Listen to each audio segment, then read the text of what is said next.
ಓಂ ಯಜ್ಞೋ ಯಜ್ಞಪುಮಾನ್ ನಾಮ ಯಜ್ಞೇಶೋ ಯಜ್ಞಭಾವನಃ ಯಜ್ಞಭುಕ್ತೇತಿ ಪಂಚಾತ್ಮ ಯಜ್ಞೇಶ್ವಿಜ್ಯೋ ಹರಿಸ್ವಯಂ ದಕ್ಷಿಣಾಭಿಸ್ಸಹೈವೈತನ್ ಮದತಸ್ತಾತ್ ಜಗತ್ಸದಾ ಧನ್ಯಾಶ್ಚರ್ಯಮೇವೈಕೋ ಮಿತ್ರಂ ಮೇ ದಕ್ಷಿಣಾರಮಾ ರಥತ್ವಾದ್ಭಾತ್ಮಕೆ ವಿಷ್ಣಾವಥವಾಪಿ ಜಗದ್ಭೃತೇಃ ಭರತೋ ವಾಯುರುದ್ದಿಷ್ಟಃ ಭಾರತೀ ತತ್ ಸರಸ್ವತಿ. ಶ್ರೀ ಗುರುಭ್ಯೋ ನಮಃ. ಮಹಾಭಾರತದ ಆಶ್ವಮೇಧಿಕ ಪರ್ವದ 80ನೇ ಭಾಗ ಇದು. ಅಲ್ಲಿ ನಾವಿವತ್ತು ನೋಡಬೇಕಾದದ್ದು ವಾವಿಳ್ಳೆ ರಾಮಸ್ವಾಮಿ ಶಾಸ್ತ್ರಿಗಳ ಪಾಠದಲ್ಲಿ 95ನೇಯ, ವೈಷ್ಣವ ಪಾಠದಲ್ಲಿ 91ನೇಯ, ಟಿ ಆರ್ ಕೃಷ್ಣಾಚಾರ್ಯ ಪಾಠದಲ್ಲಿ 90ನೇದ್ದು, ಮತ್ತೆ ಗೀತಾಪ್ರಶ್ನ ಪಾಠದಲ್ಲಿ 89ನೇಯ ಅಧ್ಯಾಯ. ಆ ಅಶ್ವಮೇಧ ಯಾಗ ಹೇಗೆ ಮುಂದುವರಿಯಿತು ಅಂತನ್ನೋದನ್ನ ಈ ಅಧ್ಯಾಯದಲ್ಲಿ ವರ್ಣಿಸ್ತಾರೆ. ಶ್ರಪಯಿತ್ವಾ ಪಶೂನನ್ಯಾನ್ ವಿಧಿವದ್ವಿಜಸತ್ತಮಾಹ ತಂ ತುರಂಗಂ ಯಥಾಶಾಸ್ತ್ರಂ ಆಲಭಂತ ದ್ವಿಜಾತಯಃ ತತಃ ಸಂಜ್ಞಪ್ಯ ತುರಂಗಂ ವಿಧಿವದ್ಯಾಜಕರ್ಷಭಾಃ ಉಪಸಂವೇಶಯಾಂ ಚಕ್ರುಃ ತತಸ್ತಾಂ ದ್ರುಪದಾತ್ಮಜಾಂ. ಇಷ್ಟು ಶ್ಲೋಕಗಳಲ್ಲಿ ಕಾಣಿಸ್ತವೆ.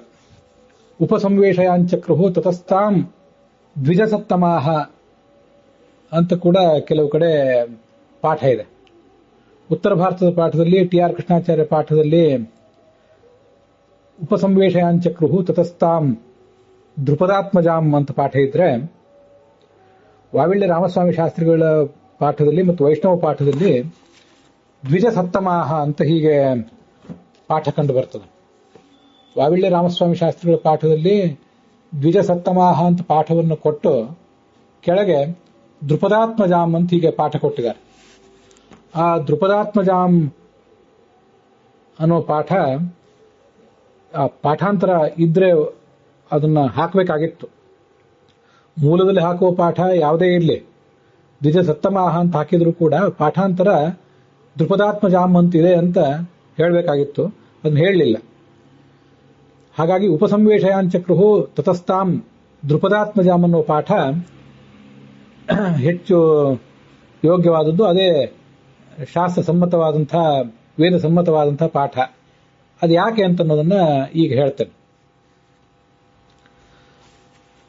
ಅನೇಕ ಪಶುಗಳನ್ನ, ಅಲ್ಲಿ 300 ಪಶುಗಳು ಅಂತ ಬಂದಿತ್ತು, ಇನ್ನೂ ಹೆಚ್ಚಿನ ಪಶುಗಳಂತೆ ಬಂದಿತ್ತು. ಆ ಎಲ್ಲಾ ಪಶುಗಳನ್ನ ವಿಧಿವತ್ತಾಗಿ ಕೊಂದು ಹಾಕಿದ್ರು, ಮತ್ತೆ ಅವುಗಳನ್ನ ಬೇಯಿಸಿ ಹೋಮ ಮಾಡಿದ್ರು. ಮುಂದೆ ಕುದುರೆಯನ್ನು ಕೂಡ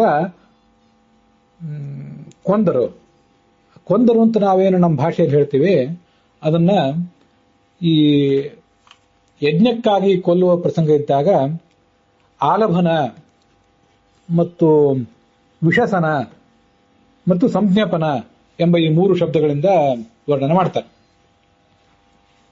ಈ 3 ಶಬ್ದಗಳಿಗೂ ಕೂಡ ಕೊಲ್ಲುವುದು ಅಂತಾನೆ ಅರ್ಥ ಇದೆ. ಆದರೆ ಯಜ್ಞದಲ್ಲಿ ಕೊಲ್ಲುವುದಕ್ಕೆ ಸಾಮಾನ್ಯವಾಗಿ ಈ ಶಬ್ದಗಳನ್ನ ಬಳಸ್ತಾರೆ. ವಿಶೇಷತಃ ಆಲಭನ ಅಂತೇನಿದೆ, ಅದು ಭಾಗವತ ತಾತ್ಪರ್ಯದಲ್ಲಿ ಬಂದಿರುವಂತಹ ಒಂದು ಅರ್ಥ ವಿವರಣೆಯನ್ನು ನಮಗೆ ನೆನಪಿಸ್ತದೆ. ಯಜ್ಞೇಮೃತ ಯಥೋ ಊರ್ಧ್ವಂ ಯಾಂತಿ ದೇವೇ ಚ ಪೈತೃಕೆ ಅಥೋ ಲಾಭಾದ್ ಆಲಭನಂ ಸ್ವರ್ಗಸ್ಯ ನತು ಮಾರಣಂ ಅಂತ. ದೇವತೆಗಳನ್ನು ಉದ್ದೇಶಿಸಿ ಅಥವಾ ಪಿತೃಗಳನ್ನು ಉದ್ದೇಶಿಸಿ ಮಾಡುವಂತಹ ಹವ್ಯ ಮತ್ತು ಕವ್ಯ ಯಜ್ಞಗಳೇನಿವೆ, ಅವುಗಳಲ್ಲಿ ಆ ಕೊಲ್ಲಲ್ಪಟ್ಟಂತಹ ಪ್ರಾಣಿಗಳು ಸ್ವರ್ಗಕ್ಕೆ ಹೋಗ್ತವೆ.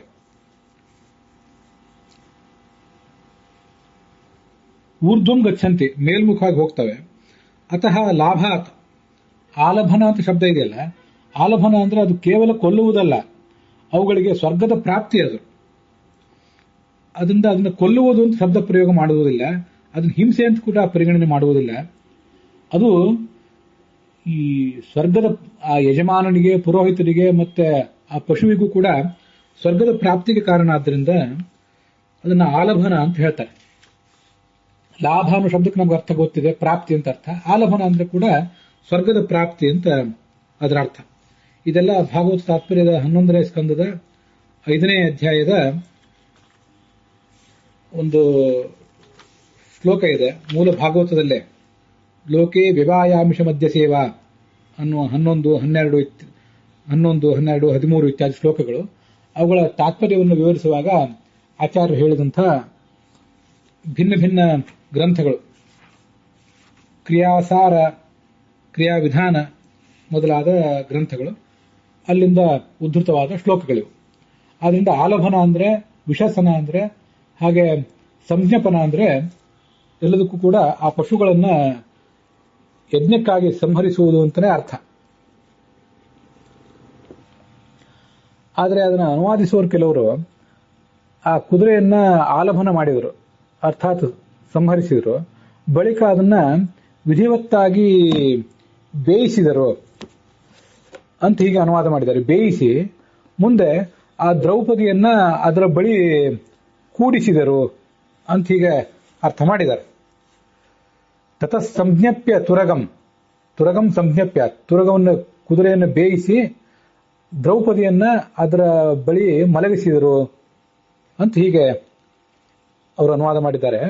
ವಾಸ್ತವಿಕವಾಗಿ ಅದರ ಅನುವಾದ ಏನಾಗಬೇಕು? ಆಲಭನ ಅಂದ್ರೆ ಕೊಲ್ಲುವುದು ಅಂತ ಅರ್ಥ, ಅದು 1ನೇ ಶ್ಲೋಕದಲ್ಲಿ ಬಂದಿದೆ. ಮುಂದೆ ಸಂಜ್ಞಪ್ಯ ಅಂತ 2ನೇ ಶ್ಲೋಕದಲ್ಲಿ ಏನು ಬಂದಿದೆಯಲ್ಲ, ಅದಕ್ಕೂ ಕೂಡ ಕೊಲ್ಲುವುದು ಅಂತಲೇ ಅರ್ಥ. ಕುದುರೆಯನ್ನು ಕೊಂದಾದ ಮೇಲೆ ಆ ಕುದುರೆಯ ಶವ ಏನಿತ್ತು, ಆ ಶವದ ಬಳಿ ಆ ದ್ರೌಪದಿಯನ್ನ ಮಲಗಿಸಿದರು ಅಂತ ಅರ್ಥ. ಅದಕ್ಕೆ ಸಂಜ್ಞಪ್ಯ ಅಂತ ಅನ್ನೋದಕ್ಕೆ ಬೇಯಿಸುವುದು ಅಂತ ಅರ್ಥ ಅಷ್ಟು ಸರಿಯಲ್ಲ. ಕೋಶಗಳ ದೃಷ್ಟಿಯಿಂದಲೂ ಮತ್ತೆ ಈ ಎಲ್ಲ ಅಶ್ವಮೇಧದ ಪ್ರಕ್ರಿಯೆಯನ್ನು ಹೇಳ್ತಕ್ಕಂಥ ಋಗ್ವೇದ, ಯಜುರ್ವೇದದ ಭಾಗಗಳೇನಿವೆ ಅಲ್ಲೂ ಎಲ್ಲನೂ ಕೂಡ ಸಂಜ್ಞಾಪನ, ಆಲಭನ, ವಿಶಸನ ಇತ್ಯಾದಿಗಳಿಗೆ ಅದನ್ನ ಸಂಹರಿಸುವುದು ಅಂತಲೇ ಇಷ್ಟೇ ಅರ್ಥ ಇದೆ. ನಿಷೂದನಂ, ನಿಹಿಂಸನಂ, ನಿರ್ವಾಸನಂ, ಸಂಜ್ಞಾಪನಂ ಅಂತ ಅಮರಕೋಶನೂ ಕೂಡ ಇದೆ. ಅದನ್ನು ಲಕ್ಷಾಲಂಕಾರದಲ್ಲಿ ವಾದಿರಾಜ ಸ್ವಾಮಿಗಳು ಉದ್ಧರಿಸಿದ್ದಾರೆ. ಆದರೆ ವೈಷ್ಣವ ಪಾಠದಲ್ಲಿ ದ್ವಿಜಸಪ್ತಮಾಹ ಅನ್ನೋ ಪಾಠ ಸರಿಯಲ್ಲ, ಅದು ದ್ರುಪದಾತ್ಮಜಾಮ ಅನ್ನೋ ಪಾಠವೇ ಸರಿಯಾದದ್ದು. ಆ ಪಾಠವೇ ಯಾಕೆ ಸರಿ? ಆ ಕುದುರೆಯನ್ನು ಕೊಲ್ತಾರೆ ಯಾಕೆ, ಮತ್ತೆ ರಾಣಿಯನ್ನು ಅಲ್ಲಿ ಮಲಗಿಸ್ತಾರೆ ಯಾಕೆ ಅಂತನೋ ಸಂಗತಿಗಳನ್ನೆಲ್ಲ ಈಗ ಹೇಳ್ತೇನೆ. ಆ ಹೇಳಿದಾಗ ಆ ದ್ವಿಜಸಪ್ತಮಾಹ ಅನ್ನೋ ಪಾಠ ಸರಿಯಲ್ಲ, ದ್ರುಪದಾತ್ಮಜಾಮ ಅನ್ನೋ ಪಾಠವೇ ಸರಿ ಅಂತ ನಮಗೆ ಗೊತ್ತಾಗ್ತದೆ. ನಾವು ರಾಮಾಯಣದ ಬಾಲಕಾಂಡದ 14ನೇ ಸರ್ಗವನ್ನು ಕೂಡ ಈ ಮಹಾಭಾರತದ ಶ್ರವಣ ಮಾಡುವಾಗ ನೋಡ್ತಾ ಇದ್ದೀವಿ. ಅಲ್ಲಿ ಕೂಡ ಆ ಕೌಸಲ್ಯ, ದಶರಥನ ಪಟ್ಟದ ರಾಣಿ, ಆ ಕುದುರೆಯ ಜೊತೆಗೆ ಒಂದು ರಾತ್ರಿಯನ್ನು ಕಳೆದಳು ಅಂತಿದೆ. ಆದ್ರಿಂದ ಆ ಅಶ್ವಮೇಧ ಯಾಗದ ಕುದುರೆಯ ಜೊತೆಗೆ ಪಟ್ಟದ ರಾಣಿ ಮಲಗಬೇಕು ಅಂತ ನಿಯಮ ಇದೆ. ಅದಕ್ಕನುಸಾರವಾಗಿ ಆ ರಾಮಾಯಣದಲ್ಲಿ ಹೇಗೆ ಪಾಠ ಇದೆಯೋ ಹಾಗೆ ಇಲ್ಲೂ ಕೂಡ ದ್ರುಪದಾತ್ಮಜಾಮಂತನೇ ಪಾಠ ಇರಬೇಕಾಗಿತ್ತು. ದ್ವಿಜೋತ್ತಮಾಹ ಅನ್ನೋ ಪಾಠ ಸರಿಯಲ್ಲ. ಪತತ್ರಿಣ ಸದಾ ಸಾರ್ಧಂ ಸುಸ್ಥಿತೇನ ಚ ಚೇತಸ ಅವಸದ್ ರಜನೀಯಮೇಕಾಂ ಕೌಸಲ್ಯ ಧರ್ಮೇ ಕಾಮ್ಯಯ ಅಂತ ಆ ಬಾಲಕಾಂಡದ 14ನೇ ಸರ್ಗದ 34ನೇ ಶ್ಲೋಕ ಇದೆ. ಅದು ಧರ್ಮ ಸಾಧನ. ಹಾಗೆ ಪಟ್ಟದ ರಾಣಿಯಾದವಳು ಆ ಕುದುರೆ ಜೊತೆಗೆ ಮಲಗುವುದು, ಹಾಗೆ ಒಂದು ರಾತ್ರಿಯನ್ನು ಆಕೆ ಕಳೆದಳು ಅಂತ ಅಲ್ಲಿ ಸ್ಪಷ್ಟವಾದ ವರ್ಣನೆ ಇದೆ. ಅದರಂತೆ ಇಲ್ಲಿಯೂ ಕೂಡ ಆ ವರ್ಣನೆ ಬರಬೇಕಾಗಿತ್ತು. ಇದಿಷ್ಟು ರಾಮಾಯಣ ಮತ್ತು ಮಹಾಭಾರತದಲ್ಲಿ ಬಂದದ್ದನ್ನ ನಾನು ಹೇಳಿದೆ. ಇದಲ್ಲದೆ ಹರಿವಂಶದಲ್ಲೂ ಕೂಡ ಹಾಗೊಂದು ವರ್ಣನೆ ಇದೆ. ಆ ಹರಿವಂಶದ ಭವಿಷ್ಯ ಪರ್ವದ 5ನೇ ಅಧ್ಯಾಯದಲ್ಲಿ ಪಾಂಡವರ ಮೊಮ್ಮಗ ಜನಮೇಜಯ ಮಾಡಿದ ಅಶ್ವಮೇಧ ಯಾಗದ ವರ್ಣನೆ ಇದೆ. ದೀಕ್ಷಿತೋ ವಾಜಿಮೇಧೇನ ವಿಧಿವದ್ ಭೂರಿ ದಕ್ಷಿಣ ಸಂಜ್ಞಪ್ತಮಶ್ವಂ ತತ್ರಾಸ್ಯ ದೇವಿ ಕಾಶ್ಯಾವಪುಷ್ಟಮ ಸಂವಿವೇಶ ಉಪಗಮ್ಯಾಥ ವಿಧಿದ್ರಷ್ಟೇನ ಕರ್ಮಣ ಅಂತ ಅಲ್ಲಿ ಕಾಣಿಸುವಂತಹ ಆ 5ನೇ ಅಧ್ಯಾಯದ 12ನೇ ಶ್ಲೋಕ ಅದು. ಸಂಜ್ಞಪ್ತಮಶ್ವಂ, ಕುದುರೆ ಕೊಲ್ಲಲ್ಪಟ್ಟಿತು. ಕೊಲ್ಲಲ್ಪಟ್ಟಂತಹ ಕುದುರೆಯ ಪಕ್ಕದಲ್ಲಿ ಈ ಜನಮೇಜಯ ರಾಜನ ಪಟ್ಟದ ರಾಣಿಯಾದಂತಹ ವಪುಷ್ಟಮ ಅನ್ನುವವಳು ಶಾಸ್ತ್ರ ವಿಧಿಗನುಸಾರವಾಗಿ ಮಲಗಿದಳು ಅಂತ ಅಲ್ಲಿ ವರ್ಣನೆ ಇದೆ. ಅಲ್ಲಿ ಏನು ಕಥೆ ಆಯಿತು ಅಂತನ್ನೋದನ್ನ ಮುಂದೆ ನಾವು ನೋಡೋಣ. ತಾಂತು ಸರ್ವಾನವದ್ಯಾಂಗೀಂ ಚಕಮೇ ವಾಸವಸ್ತಥ ಸಂಜ್ಞಪ್ತಮಶ್ವಮಾವಿಶ್ಯ ತಯಾ ಮಿಶ್ರೀ ಬಭೂವಸಃ. ಆ ಉಪುಷ್ಟಮೆಯನ್ನ ಇಂದ್ರ ಕಾಮಿಸಿದ. ಆ ಕೊಲ್ಲಲ್ಪಟ್ಟಂತಹ ಕುದುರೆಯೊಳಗೆ ಅವನು ಪ್ರವೇಶ ಮಾಡಿದ. ಮತ್ತೆ ಅವಳ ಜೊತೆಗೆ ಅವನು ಮೈಥುನವನ್ನು ನಡೆಸಿದ ಅಂತ ಅಲ್ಲಿ ವರ್ಣನೆ ಇದೆ. ಅದು ಆ ಜನಮೇಜಯ ರಾಜನಿಗೆ ಕೋಪ ಬಂತು. ಅವನು ಅಧ್ವರ್ಯುವನ್ನ ನಿಂದಿಸಿದ. ನೀವು ಅಶ್ವವನ್ನ ಸರಿಯಾಗಿ ಕೊಲ್ಲಿಲ್ಲ ಅಂತ. ಆಗ ಆ ಅಧ್ವರ್ಯು ಅದನ್ನು ತನ್ನ ಜ್ಞಾನ ದೃಷ್ಟಿಯಿಂದ ತಿಳಿದು, ನಾವು ಅಶ್ವವನ್ನು ಕೊಂದಿದ್ದೆವು, ಆದರೆ ಈ ಇಂದ್ರ ಅಲ್ಲಿ ಪ್ರವೇಶ ಮಾಡಿ ಇಂಥ ಕಾರ್ಯವನ್ನು ಎಸಗಿದ್ದಾನೆ ಅಂತ ಹೇಳಿದ.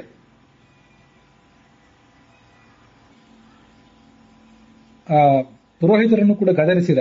ನೀವು ಇನ್ನು ನನ್ನ ಮೇಲೆ, ನನ್ನ ದೇಶದಲ್ಲಿ ಇರಬೇಡಿ.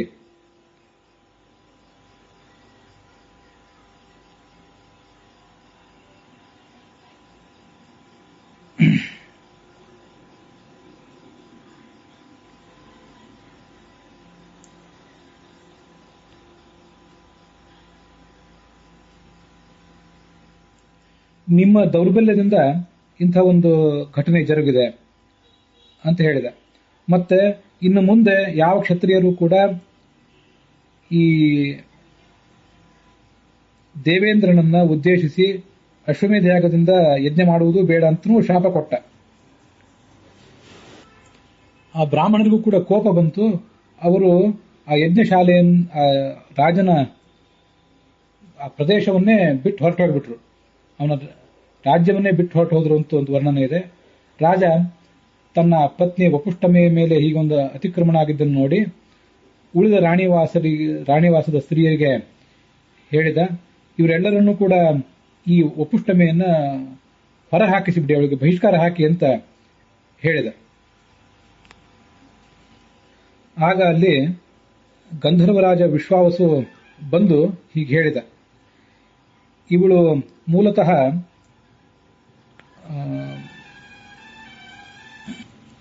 ರಂಭೆ ಅನ್ನುವ ಅಪ್ಸರೆ. ಅವಳೇ ವಪುಷ್ಟಮ ಅನ್ನೋ ಹೆಸರಿನಿಂದ ನಿನ್ನ ಪತ್ನಿಯಾಗಿ ಕಾಶಿರಾಜನ ಮಗಳಾಗಿ ಹುಟ್ಟಿದ್ದಾಳೆ. ಅವಳನ್ನ ಈ ಇಂದ್ರ ಮೂಲ ಸ್ವರ್ಗದಲ್ಲಿಯೂ ಕೂಡ ಅವನ ಸ್ವತ್ತೇ ಈ ಅಪ್ಸರೆ.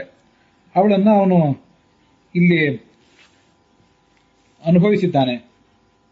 ಮತ್ತೆ ನಿನಗೆ ಅದರಿಂದ ಕೋಪ ಬಂದು ಈ ಯಜ್ಞ ಹಾಳಾಗುವಂತೆ ಮಾಡಿದ್ದಾನೆ. ಇದು ಇಂದ್ರ ಇಂಥ ಕಾರ್ಯಗಳನ್ನು ಯಾವಾಗಲೂ ಕೂಡ ಮಾಡ್ತಿರ್ತಾನೆ.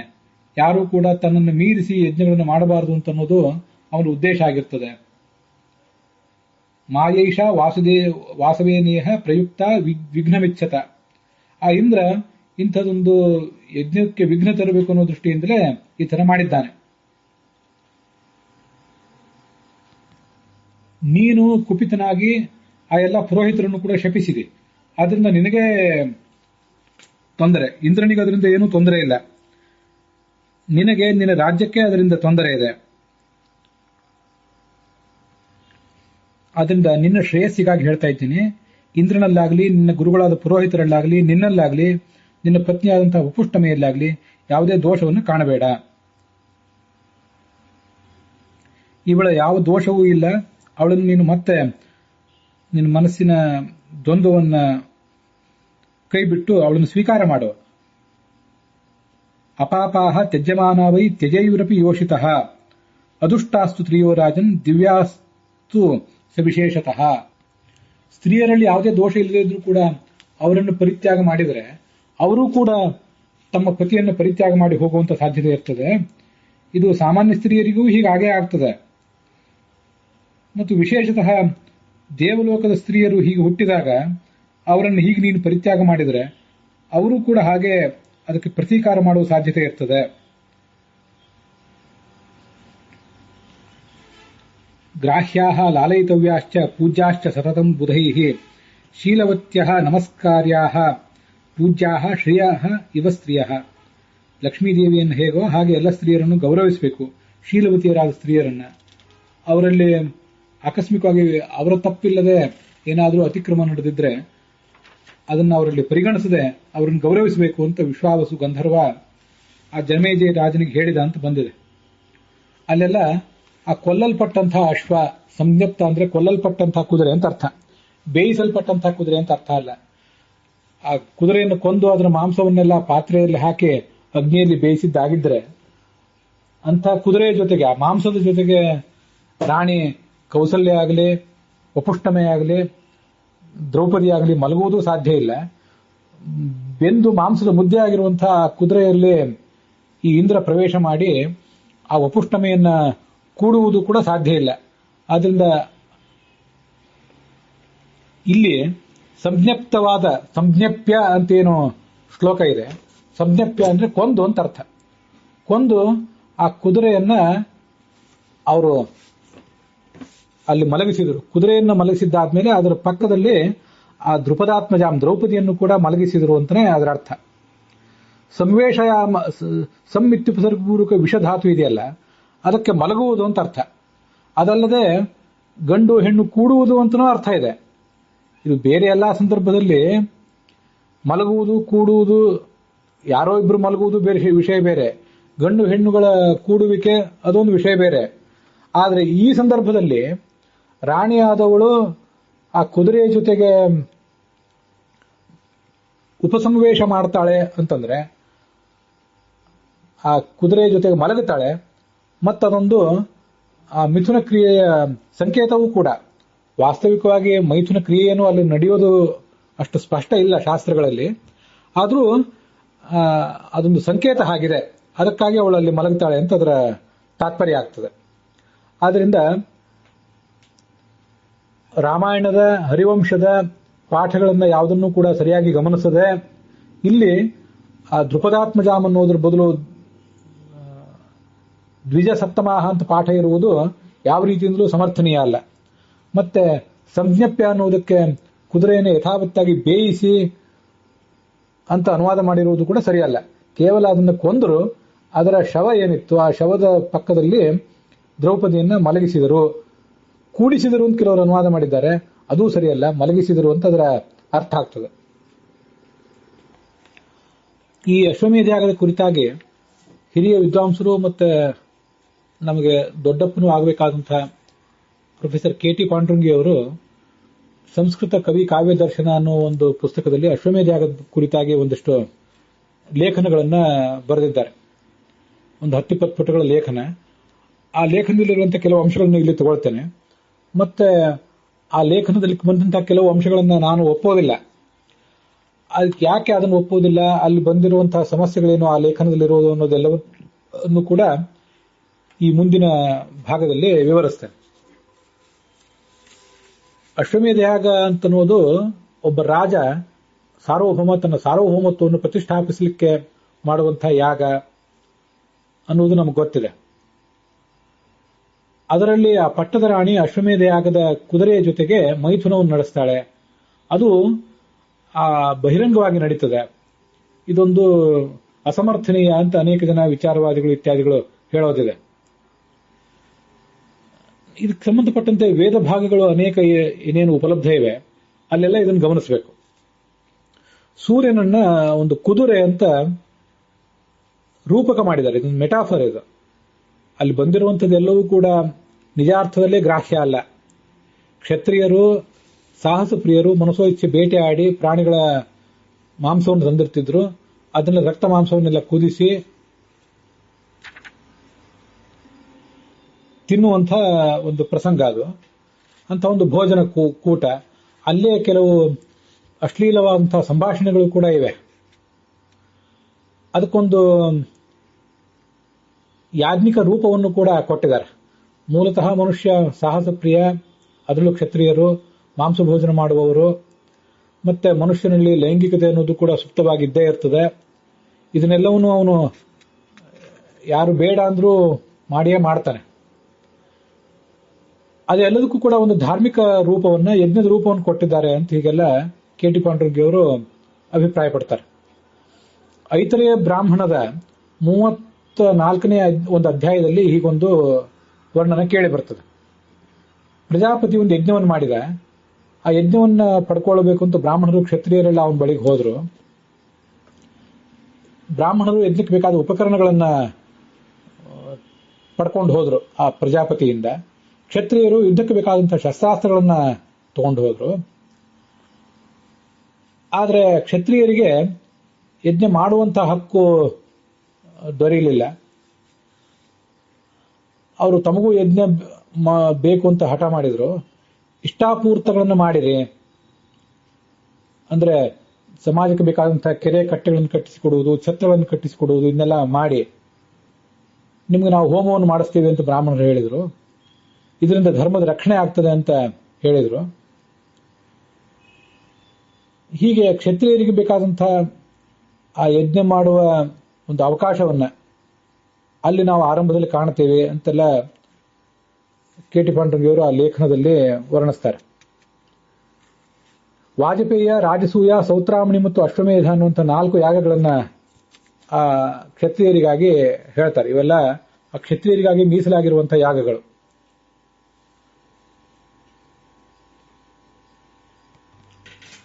ಅದರಲ್ಲಿ ಆ ಕ್ಷತ್ರಿಯರ ರಥಗಳ ಓಟದ ಸ್ಪರ್ಧೆ, ರಾಜ್ಯವನ್ನು ಕಳ್ಕೊಂಡಾಗ ಅವರು ಮತ್ತೆ ಗಳಿಸಲಿಕ್ಕೆ ಮಾಡುವಂತಹ ಪ್ರಯತ್ನ, ಸಾರ್ವಭೌಮತ್ವದ ಸ್ಥಾಪನೆಗಾಗಿ ಮಾಡುವಂತಹ ಪ್ರಯತ್ನ, ಕ್ಷತ್ರಿಯರ ಜೀವನದ 4 ಪ್ರಧಾನ ಚಟುವಟಿಕೆಗಳು, ಇವನ್ನೆಲ್ಲ ಅಲ್ಲಿ ಕೊಡ್ತಾರೆ. ಆ ವಾಜಪೇಯಿ ಯಾಗದಲ್ಲಿ ರಥಗಳ ಓಟದ ಸ್ಪರ್ಧೆನೇ ಪ್ರಧಾನ ಕಾರ್ಯಕ್ರಮ. ರಾಜಸೂಯ ಯಾಗದಲ್ಲಿ ರಾಜನಿಗೆ ಪಟ್ಟಾಭಿಷೇಕ ಮಾಡುವುದು ಮುಖ್ಯ ಕಾರ್ಯಕ್ರಮ. ಸೌತ್ರಾಮಣಿ ಯಾಗದಲ್ಲಿ ಕಳ್ಕೊಂಡ ರಾಜ್ಯ ಅಥವಾ ಐಶ್ವರ್ಯವನ್ನು ಮತ್ತೆ ಕೊಡುವುದು ಕಂಡುಬರುತ್ತದೆ.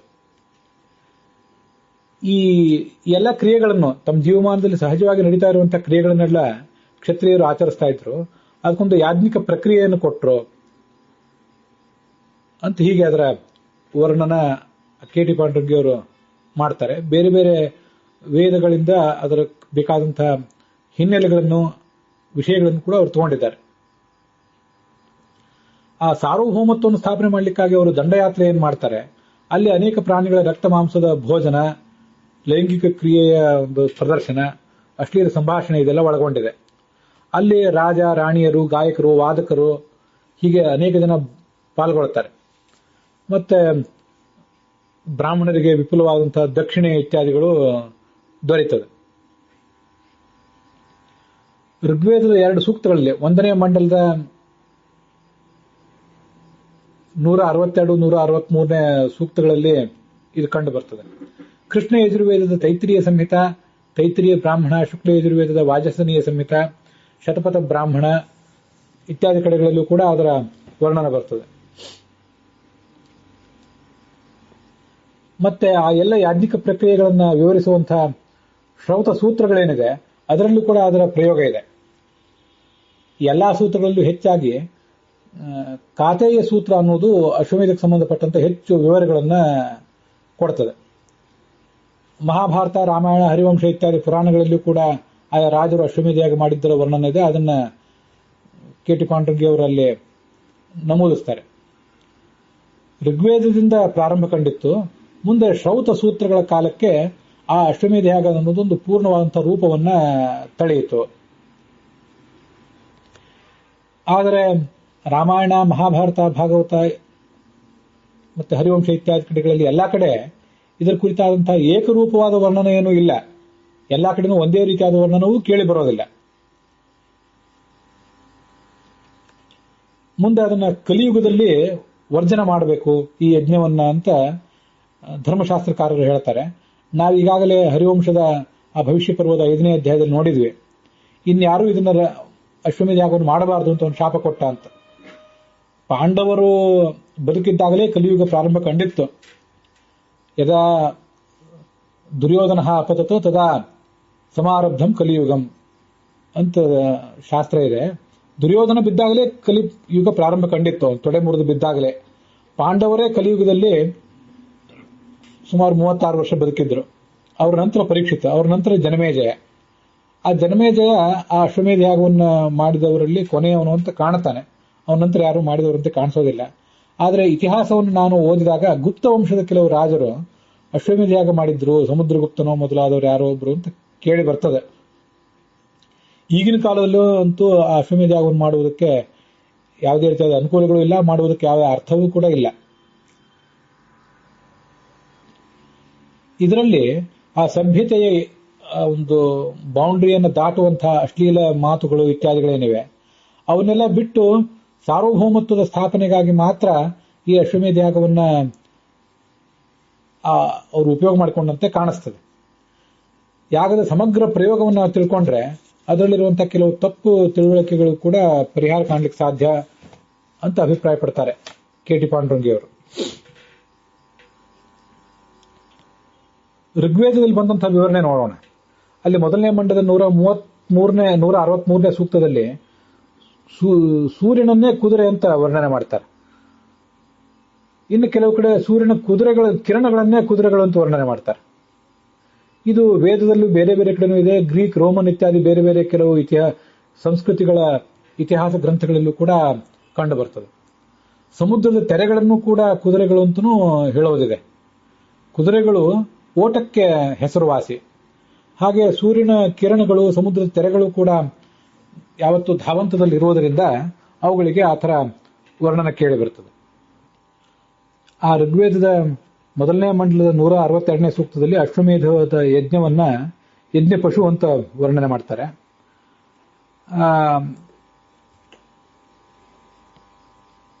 ಅಶ್ವವನ್ನ ಯಜ್ಞ ಪಶುವನ್ನಾಗಿ ಮಾಡಿ ಅಶ್ವಮೇಧ ಯಾಗದಲ್ಲಿ ಕೊಡುವುದಕ್ಕಿಂತ ಮುಂಚೆನೆ ಆ ಅಶ್ವವನ್ನು ಸಂಹರಿಸಿ ತಿನ್ನುವಂತಹ ಪದ್ಧತಿಯೂ ಇತ್ತು ಅಂತ ಕಾಣಿಸ್ತದೆ. ಕ್ಷತ್ರಿಯರಲ್ಲಿ ಅಥವಾ ಕ್ಷತ್ರಿಯರ ಒಂದು ಗುಂಪಿನಲ್ಲಿ ಅಶ್ವದ ಮಾಂಸವನ್ನ ಪ್ರಧಾನವಾಗಿ ತಿನ್ನುವಂಥವರು ಕಾಣಿಸ್ತಾರೆ. ಹಾಗೆ ಒಂದು ಊಹೆ ಮಾಡ್ತಾರೆ ಕೆ ಟಿ ಪಾಂಡುರಂಗಿಯವರು. ಹೀಗೆ ಆಹಾರಕ್ಕಾಗಿ ಅಶ್ವವನ್ನು ಉಪಯೋಗ ಮಾಡುವಂಥವರು ಮೊದಲೇ ಇದ್ರು. ಹೇಗೂ ಅದನ್ನು ತಿನ್ನುವುದು ಅಂತಾದ ಮೇಲೆ ಅದನ್ನ ಯಜ್ಞದಲ್ಲಿ ಉಪಯೋಗ ಮಾಡಿ ಅದಕ್ಕೊಂದು ಧಾರ್ಮಿಕ ರೂಪವನ್ನು ಕೊಟ್ಟು ಭಗವಂತನಿಗೆ ನಿವೇದಿತವಾದ ಶೇಷವನ್ನೇ ನಾವು ತಿನ್ನುವುದೇ ಯೋಗ್ಯ ಅಂತ ಅವರು ಬದಲಾವಣೆ ಮಾಡಿಕೊಂಡಂತೆ ಕಾಣಿಸ್ತದೆ ಅಂತ ಹೀಗೆ ವರ್ಣಿಸ್ತಾರೆ. ಅಶ್ವದ ಮಹತ್ವವನ್ನು ಅಲ್ಲಿ ವರ್ಣನೆ ಮಾಡ್ತಾರೆ ಆ ವೇದಗಳಲ್ಲಿ. ಮತ್ತೆ ಇಂದ್ರ, ಮಿತ್ರ, ವರುಣ ಇತ್ಯಾದಿ ದೇವತೆಗಳನ್ನ ನೀವು ಇದಕ್ಕಾಗಿ ಕೋಪ ಮಾಡ್ಕೊಳ್ಬಾರದು ಅಂತ ವರ್ಣನೆ ಮಾಡ್ತಾರೆ. ಅಶ್ವವನ್ನ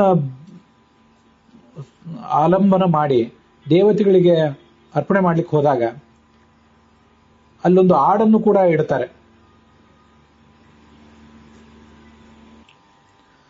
ಋಗ್ವೇದದ ಆ ಮೊದಲನೇ ಮಂಡಲದ ಆ 162ನೇ ಸೂಕ್ತ ಇತ್ಯಾದಿಗಳನ್ನು ಗಮನಿಸಿದ್ರೆ ಅಲ್ಲಿ ಆ ಅಶ್ವವನ್ನ 3 ಜನ ತೆಗೆದುಕೊಂಡು ಹೋಗಿ ಒಂದು ಬಟ್ಟೆಯನ್ನು ಹಾಸಿ ಅದರ ಮೇಲೆ ಒಂದು ಬಟ್ಟೆಯನ್ನು ಹೊಚ್ತಾರೆ. ಹೀಗೆಲ್ಲ ವರ್ಣನೆ ಕಂಡು ಬರ್ತದೆ. ಅಲ್ಲಿ ರಾಣಿಯರ ಉಲ್ಲೇಖ, ಅಶ್ವಮೇಧ ಯಾಗದ ಉಳಿದ ಯಾಜ್ಞಿಕ ಪ್ರಕ್ರಿಯೆಗಳ ಉಲ್ಲೇಖ ಎಲ್ಲ ಇಲ್ಲ. ಹಾಗಾಗಿ ಯಾವುದೇ ಒಂದು ವೇದವನ್ನು ನಾವೀಗ ತಗೊಂಡ್ರೂ ಕೂಡ ಅಲ್ಲಿ ಅಶ್ವಮೇಧ ಯಾಗದ ಎಲ್ಲಾ ಅಂಗಗಳ ಪ್ರಕ್ರಿಯೆಗಳ ಉಲ್ಲೇಖ ಏನು ಕಂಡು ಬರೋದಿಲ್ಲ. ಎಲ್ಲವನ್ನೂ ಸಮಗ್ರವಾಗಿ ನೋಡಿದಾಗ ಮಾತ್ರ ಅದಕ್ಕೊಂದು ನಿರ್ದಿಷ್ಟವಾದ ರೂಪ ಬಂದು ಅದು ನಮ್ಮ ಗ್ರಹಿಕೆಗೆ ಸುಲಭ ಆಗ್ತದೆ. ಅಂತೂ ಆ ಋಗ್ವೇದದ ಆ ಭಾಗವನ್ನು ಗಮನಿಸಿದರೆ ಆಹಾರಕ್ಕಾಗಿ ಸಂಹಾರ ಮಾಡ್ತಿದ್ದ ಅಶ್ವದ ಸಂಹಾರವನ್ನ ಯಜ್ಞದ ನಿವೇದನಕ್ಕಾಗಿ ಉಪಯೋಗ ಮಾಡಿ ಅದಕ್ಕೊಂದು ಧಾರ್ಮಿಕ ರೂಪ ಕೊಟ್ಟದ್ದು ಕಂಡು ಬರ್ತದೆ. ಇನ್ನು ಮುಂದಿನ ಭಾಗದಲ್ಲಿ ಆ ಕೃಷ್ಣ ಯಜುರ್ವೇದದ ತೈತ್ರಿಯ ಸಂಹಿತಾದಲ್ಲಿ 4, 5 ಮತ್ತು 7ನೇ ಕಾಂಡದಲ್ಲಿ ಅಶ್ವಮೇಧ ಯಾಗದ ಮಂತ್ರಗಳ ವರ್ಣನೆ ಹೇಗೆ ಬಂದಿದೆ, ಋಗ್ವೇದದಲ್ಲಿ ಕಾಣದೇ ಇರುವಂತಹ ಕೆಲವು ಹೆಚ್ಚಿನ ಅಂಶಗಳು ಅಲ್ಲಿ ಏನು ಕಾಣ್ತವೆ ಅಂತ ಅನ್ನೋದನ್ನೆಲ್ಲ ನೋಡೋಣ. ಇಲ್ಲಿಗೆ ಈ ಭಾಗ ಸಮಾಪ್ತವಾಗಿದೆ.